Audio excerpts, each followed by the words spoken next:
sommes pas des naturels aussi. C'est un jardin où on refait uniquement la terre. Des pavés avec des joints.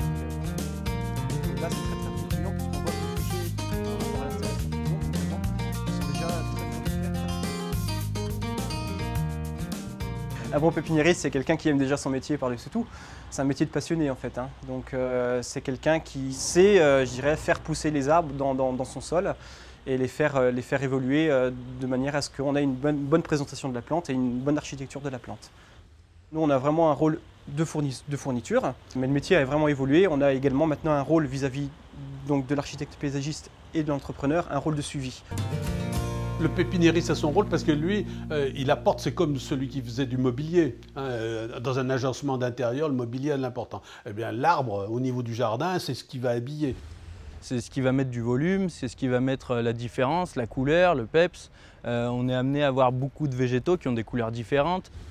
C'est de discuter dans le carré de culture, de dire bah, tiens, celui-ci, est-ce qu'il irait pas mieux? Est-ce que, bon, voilà, il y a des choix comme ça qui évoluent.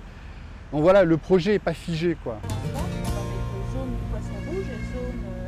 Ce qui caractérise ce lieu, c'est principalement un choix d'essence indigène, et notamment avec une dimension de port naturel, de forme naturelle, des arbres qui ressemblent au maximum à des arbres de la nature.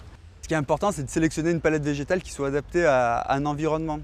Pour nous, cette notion de qualité à la base du végétal, le bon arbre au bon endroit et ensuite de cycle de vie, c'est-à-dire l'arbre il va se plaire dans son environnement parce qu'on l'a bien sélectionné à la base et puis on a fait attention à sa qualité de production, elle est primordiale. Donc là aussi c'est un partenariat dès l'appel d'offres avec l'entreprise du paysage pour sélectionner les arbres qui seront plantés le plus en amont possible. Donc un dialogue et une sélection avec une assez forte exigence sur la façon de mettre en œuvre les plantations. On se rencontre, on choisit nos végétaux, on va sur place, on les rencontre souvent pour l'entretien, on leur demande un peu ce qu'on veut. Les arbres, généralement, ils ont passé une dizaine d'années chez nous en production.